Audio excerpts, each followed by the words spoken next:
আল কোরআনে আল্লাহ রাব্বুল আলামিন বলেছেন, ইনিল হুকমু ইল্লা লিল্লাহ, সৃষ্টি যার, আইন চলবে তার। আজকে মসজিদে আল্লাহ রাব্বুল আলামিনের বিধান আইন বাস্তবায়িত আছে, কার্যকর আছে বলে মসজিদে কোনো বিশৃঙ্খলা নেই। ইমাম সাহেবে যখন মসজিদে রুকুতে যায়, সকল মুসল্লি মসজিদে রুকুতে যায়। ইমাম সাহেবে যখন সেজদায় যায়, সকল মুসল্লি সেজদায় যায়।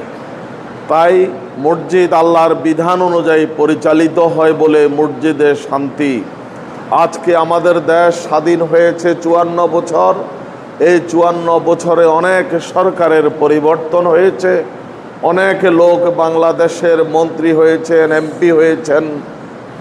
তারা আমাদের দেশের মানুষের সত্যিকার অর্থে ভাগ্য পরিবর্তন করতে পারেননি। আমাদের সমাজ, দেশ এবং রাষ্ট্রে শান্তি প্রতিষ্ঠিত হয়নি। সুখ, শান্তি, সমৃদ্ধির জন্য এখনো সারা দেশ হাহাকার করছে।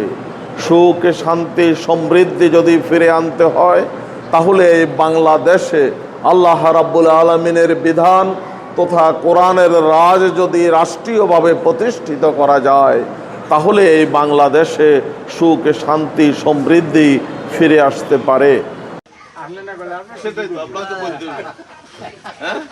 আপনি তো বলতে যে দোয়া করে দেন।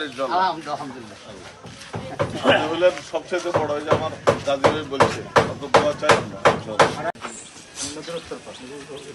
কবির আহমদ দাঁড়িপাল্লা মার্কা আগামী জামাত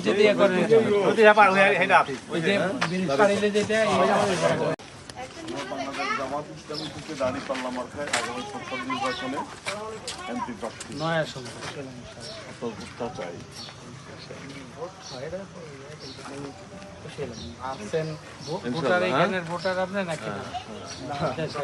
ভোটার এখানে তো সবাই। আসসালামু আলাইকুম ভাই। সালাম আলাইকুম। ইনশাআল্লাহ আমরা নামাজ পড়বো। 2 মিনিট একটু কথা বলি আপনাদের সাথে। হাতটা মুছার দরকার কি? মাটির শরীর তো, হাতটা মুছার দরকার নাই। মাটির শরীর, এটা মাটিতে মিশতে যাবে। এ ভাই, আমি কবির আহমদ, হ্যাঁ, দাঁড়িপাল্লা মার্কায় ভোটে দাঁড়াইছি এখানে। কি নাম? দাঁড়িপাল্লা মার্কায়।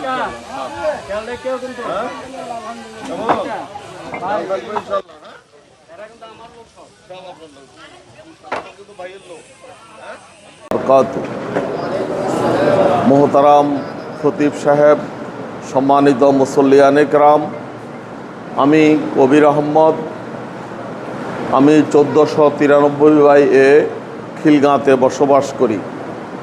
আগামী জাতীয় সংসদ নির্বাচনে বাংলাদেশ জামাত ইসলামী ঢাকা 9 আসনে খিলগাঁ, সবুজবাগ, মুগদা আমাকে মনোনয়ন দিয়েছে।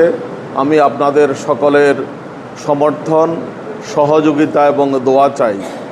সম্মানিত মুসল্লিয়ান ইকরাম, আল্লাহ রাব্বুল আলামিন এই আসমান জমিন আমাদেরকে সৃষ্টি করেছেন। এই পৃথিবীর সকল গ্রহ নক্ষত্র 18,000 মাখলুকাতের সৃষ্টিকর্তা হচ্ছেন আল্লাহ রাব্বুল আলামিন। আল্লাহ রাব্বুল আলামিন সৃষ্টি করার পর আমাদের চলার পথের পাথেয় হিসাবে, আমাদের চলার পথের সংবিধান হিসাবে আল কোরআনকে নাজিল করেছেন। আল কোরআনে আল্লাহ রাব্বুল আলামিন বলেছেন, ইনিল হুকমু ইল্লা লিল্লাহ, সৃষ্টি যার, আইন চলবে তার। আজকে মসজিদে আল্লাহ রাব্বুল আলামিনের বিধান আইন বাস্তবায়িত আছে, কার্যকর আছে বলে মসজিদে কোনো বিশৃঙ্খলা নেই। ইমাম সাহেবে যখন মসজিদে রুকুতে যায়, সকল মুসল্লি মসজিদে রুকুতে যায়। ইমাম সাহেবে যখন সেজদায় যায়, সকল মুসল্লি সেজদায় যায়। তাই মসজিদ আল্লাহর বিধান অনুযায়ী পরিচালিত হয় বলে মসজিদে শান্তি। আজকে আমাদের দেশ স্বাধীন হয়েছে 54 বছর। এই 54 বছরে অনেক সরকারের পরিবর্তন হয়েছে, অনেক লোক বাংলাদেশের মন্ত্রী হয়েছেন, এমপি হয়েছেন। তারা আমাদের দেশের মানুষের সত্যিকার অর্থে ভাগ্য পরিবর্তন করতে পারেননি। আমাদের সমাজ, দেশ এবং রাষ্ট্রে শান্তি প্রতিষ্ঠিত হয়নি। সুখ, শান্তি, সমৃদ্ধির জন্য এখনো সারা দেশ হাহাকার করছে। সুখ, শান্তি, সমৃদ্ধি যদি ফিরে আনতে হয়, তাহলে এই বাংলাদেশে আল্লাহ রাব্বুল আলামিনের বিধান তথা কোরআনের রাজ যদি রাষ্ট্রীয়ভাবে প্রতিষ্ঠিত করা যায়, তাহলে এই বাংলাদেশে সুখ, শান্তি, সমৃদ্ধি ফিরে আসতে পারে। আল্লাহ রাব্বুল আলামিন তার প্রিয় হাবিব রাসূলুল্লাহ সাল্লাল্লাহু আলাইহি সাল্লামকে দুনিয়াতে পাঠিয়েছেন। আল্লাহ রাব্বুল আলামিনের ঘোষণা হচ্ছে, ওয়াল্লাযী আরসালা রাসূলাহু বিল হুদা ওয়া দীনিল হক লিইয়ুযহিরাহু আলা দীনি কুল্লিহি ওয়ালাউ কারিহাল মুশরিকুন। তিনি সেই সত্তা যিনি তার রাসূলকে হেদায়েত এবং সত্য দিন সহকারে পাঠিয়েছেন, যাতে করে সকল প্রকার জীবন ব্যবস্থার উপরে ইসলামকে বিজয়ী করা যায়। রাসূলুল্লাহ সাল্লাল্লাহু আলাইহি সাল্লাম মদিনায় যে ইসলামী রাষ্ট্র প্রতিষ্ঠা করেছিলেন, সেই রাষ্ট্রে ছিল না কোনো বৈষম্য, সেই রাষ্ট্রে ছিল না কোনো হানাহানি, মারামারি, কাটাকাটি। সেই রাষ্ট্রে ছিল একটি শান্তির রাষ্ট্র। একবিংশ শতাব্দীর এই যুগে এসেও পৃথিবীর সকল শ্রেষ্ঠ রাষ্ট্রনায়কেরা এই কথা বলতে বাধ্য হয়েছেন যে রাসূলুল্লাহ সাল্লাল্লাহু আলাইহি সাল্লামের সেই রাষ্ট্র, সেই যুগটি ছিল সোনালী যুগ। রাসূলুল্লাহ সাল্লাল্লাহু আলাইহি সাল্লাম ছিলেন পৃথিবীর সর্বশ্রেষ্ঠ রাষ্ট্রনায়ক। আজকে আমাদের বাংলাদেশে যদি আমরা সুখ, শান্তি, সমৃদ্ধি ফিরে আনতে চাই, তাহলে রাসূলুল্লাহ সাল্লাল্লাহু আলাইহি সাল্লামের দেখানো সেই রাষ্ট্র তথা বাংলাদেশে যদি ইসলামী রাষ্ট্র প্রতিষ্ঠা করা যায়, তাহলে এই দেশের মানুষের সুখ, শান্তি, সমৃদ্ধি ফিরে আনা সম্ভব। বাংলাদেশে জামাত ইসলামী আগামী জাতীয় সংসদের নির্বাচনে 300 আসনে প্রার্থী দিয়েছে। বাংলাদেশে জামাত ইসলামী এই দেশে আল্লাহর আইন এবং সৎ লোকের শাসন প্রতিষ্ঠা করতে চায়। বাংলাদেশে জামাত ইসলামী বাংলাদেশে আল্লাহ রাব্বুল আলামিনের বিধান, আল্লাহর কোরআনের বিধান, রাসূলুল্লাহ সাল্লাল্লাহু আলাইহি সাল্লামের আদর্শ প্রতিষ্ঠা করতে চায়। সেজন্য ইসলামী রাষ্ট্র ব্যবস্থা প্রতিষ্ঠার লক্ষ্যেই বাংলাদেশে জামাত ইসলামী আগামী জাতীয় সংসদের নির্বাচনে প্রার্থী দিয়েছে। আপনাদের সকলের সেই প্রার্থীদের পক্ষে সমর্থন, সহযোগিতা এবং দোয়া চাই। আমরা আপনাদের প্রতি আহ্বান জানাতে চাই, প্রিয় ভাইরা আমার, আসুন আজকে একবিংশ শতাব্দীর এই যুগে এসে এই কথা প্রমাণিত হয়েছে, মানবে রচিত কোনো আইন, মানুষের কোনো দফা রফা মানুষের ভাগ্যের পরিবর্তন করতে পারে না। মানুষের ভাগ্যের পরিবর্তন করতে হলে প্রয়োজন হচ্ছে আল্লাহ রাব্বুল আলামিনের বিধান দেশ, জাতি, রাষ্ট্রে প্রতিষ্ঠিত করা। আগামী জাতীয় সংসদের নির্বাচনে ইসলামী রাষ্ট্র ব্যবস্থা প্রতিষ্ঠার লক্ষ্যে সৎ এবং যোগ্য ব্যক্তিদেরকে আপনারা ভোট দিয়ে নির্বাচিত করলে আগামী দিন বাংলাদেশে ইসলামী রাষ্ট্র প্রতিষ্ঠা হবে ইনশাআল্লাহ। সেই আন্দোলনে সেই কাজে, সেই বিপ্লবে আপনাদের সকলের সার্বিক সহযোগিতা, সমর্থন এবং প্রত্যাশা, সহযোগিতা, সমর্থনে প্রত্যাশা করে আমার কথা শেষ করছি। আপনাদের সকলকে আন্তরিক ধন্যবাদ এবং মোবারকবাদ। আপনারা আমার কথা শোনার জন্য আপনাদের প্রতি আমি কৃতজ্ঞ।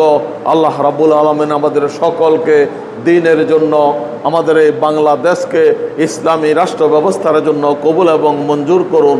ওয়া আখিরে দাওয়ানা আনিল হামদুলিল্লাহি রাব্বিল আলামিন। আসসালামু আলাইকুম ওয়া রাহমাতুল্লাহি ওয়া বারাকাতুহু।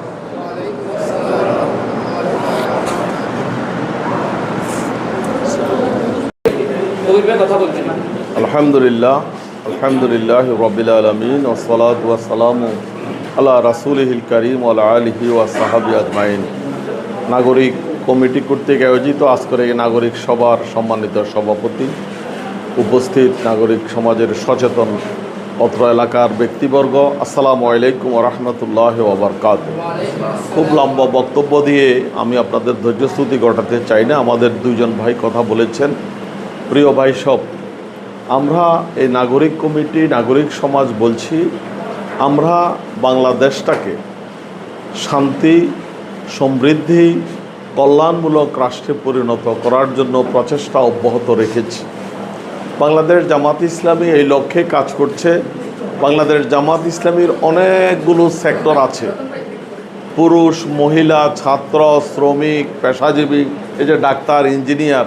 এরপরেও আমরা, আপনারা যারা সরাসরি রাজনীতির সাথে জড়িত নয়, আপনারা যারা কোনো রাজনৈতিক দলের কর্মী নয়, আপনারাও এই দেশটা ভালো থাকুক, সুন্দর থাকুক, এই দেশটা ভালো জায়গায় যাক, এটা কি আপনারা চান না?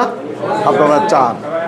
এই যে আপনাদের চাওয়া আর আমাদের চাওয়াটা এক, কিন্তু আপনি তো জামাতের কর্মী হবেন না, আপনি জামাতের রোকন হবেন না। আমরা আপনাকে জামাতের কর্মী, রোকন হওয়ার জন্য আজকে কোনো দাওয়াতও দিচ্ছি না। আমরা বলছি যে আপনি যে ভালোটা চান, আমরা যে ভালোটা চাই, সেটা এক হয়েছে। আপনি যে দেশে শান্তি বিরাজ করুক এটা চান, আমরাও চাই। সুতরাং এই লক্ষ্যকে সামনে রেখে আমরা যে কাজ করছি, এই সমাজে যে সমস্ত খারাপ কাজ আছে সেটাকে প্রতিহত করার জন্য এই নাগরিক সমাজের পক্ষ থেকে আপনারা ঐক্যবদ্ধভাবে চেষ্টা করবেন। আমরা যে এই সমাজটাকে একটা ভালো জায়গায় নিয়ে যেতে চাই। আমরা চাই যে এই দেশে আর কোনো মানুষ যাতে করে সন্ত্রাসের শিকার না হয়, সেই কাজটা করার জন্য আমরা চেষ্টা চালাচ্ছি। আপনারাও এটা আন্তরিকভাবে চান, সেজন্য এই নাগরিক সমাজের মাধ্যমে আপনারা সেই প্রচেষ্টাটা চালাবেন। প্রিয় ভাই এবং বন্ধুগণ, গত বেশ কয়েক বছর থেকে বাংলাদেশের মানুষ সত্যিকার অর্থে তাদের ইচ্ছামতো ভোট প্রয়োগ করতে পারে নাই, এবং যারা নতুন ভোটার হয়েছে তারা আতঙ্কিত যে আদৌ তারা ভোট দিতে পারবে কি না। আমরা চাই যে আগামী যে জাতীয় সংসদ নির্বাচনটা হবে, সেই নির্বাচনে যাতে সকল লোক তার পছন্দের ব্যক্তিকে, সৎ এবং যোগ্য লোককে নির্বাচিত করার জন্য ভোটটা প্রয়োগ করতে পারে, সেই জন্য একটা সুষ্ঠু পরিবেশ করার জন্য আমরা প্রচেষ্টা চালাচ্ছি। আপনারা কি এটা চান না যে প্রত্যেক ব্যক্তি স্বাচ্ছন্দ্যে ভোট দেখ? তাহলে সেই লক্ষ্যে আপনারা আমাদের সাথে কাজ করবেন। যারা নতুন ভোটার হয়েছে তারা বিগত ভোটগুলো দেখে আতঙ্কিত, শঙ্কিত যে তারা ভোটটা দিতে পারবে কিনা। আমরা তাদেরকে বলছি যে এবার ভোটের সময় কোনো অসুবিধা হবে না, সুস্থ সুন্দর পরিবেশ বিরাজ করবে, তুমি তোমার ভোটটা যথাযথ জায়গায় দিতে পারবে। এই লক্ষ্যে আমরা কাজ করছি। আপনাদেরকেও সেই লক্ষ্যে কাজ করার জন্য আমরা আহ্বান জানাচ্ছি। আপনারাও তো এটা চান যে আমাদের সন্তানেরা যারা নতুন করে ভোটার হয়েছে তারা যাতে স্বাচ্ছন্দ্যে, নির্দ্বিধায় ভোট কেন্দ্রে যেতে পারে, এটা আপনারা চান না? এই জন্য আপনারা আমাদেরকে সহযোগিতা করবেন। সর্বশেষ যে কথাটা বলতে চাই, এই সমাজে গুটি কয়েক লোক আছে যারা সমাজে বিশৃঙ্খলা সৃষ্টি করতে চায়। এখানে মাদক, এখানে বিভিন্ন ধরনের খারাপ কাজের সাথে যারা সম্পৃক্ত, তাদেরকে ভালোর দিকে নিয়ে আসার জন্য আহ্বান জানানো, তাদেরকে অত্যাচার নয়, তাদেরকে গালি দিয়ে দূরে সরিয়ে দেওয়া নয়, তাদেরকে বুকে টেনে নিয়ে আদর করে বলা যে তুমি যে পথে যাচ্ছ এটা সঠিক পথ নয়, তুমি যে পথে হাঁটছো এটা ভালো পথ নয়, আসো শান্তির পথে, আসো আলোর পথে, আসো আমরা সমাজটাকে সুন্দর করে সাজাই। এটা যদি আপনারা বলেন, তাহলে একটা ছেলে যতই খারাপ হয়ে যাক, এভাবে সুন্দর করে বললে সে আর খারাপ হইতে পারে না। আমার বিশ্বাস সে ফিরে আসতে বাধ্য। এই চেষ্টাটা আপনারা করবেন, পারবেন না? পারবেন। আগামী নির্বাচনে বাংলাদেশ যাতে করে অতীতের সকল গ্লানিকে মুছে একটা সুন্দর, সুজলা সুফলা, শস্য শ্যামলা বাংলাদেশ প্রতিষ্ঠা করতে পারে, বৈষম্য মুক্ত, সন্ত্রাস মুক্ত, মাদক মুক্ত বাংলাদেশ প্রতিষ্ঠা করা যায়, সেই লক্ষ্যে আগামী জাতীয় সংসদ নির্বাচনে যাতে করে খোদাভীরু, সৎ, যোগ্য লোকেরা নির্বাচিত হতে পারে, সেই জন্য আপনারা প্রচেষ্টা চালাবেন, আপনারা সমর্থন দিবেন, আপনারা সহযোগিতা করবেন। আপনাদের প্রতি আহ্বান জানিয়ে আপনাদের সকলকে আন্তরিক ধন্যবাদ এবং মোবারকবাদ জানিয়ে আমার কথা শেষ করছি। সবাই ভালো থাকুন, সুস্থ থাকুন। আল্লাহ রাব্বুল আলামিন আমাদের সকলের সহায় হন। আসসালামু আলাইকুম।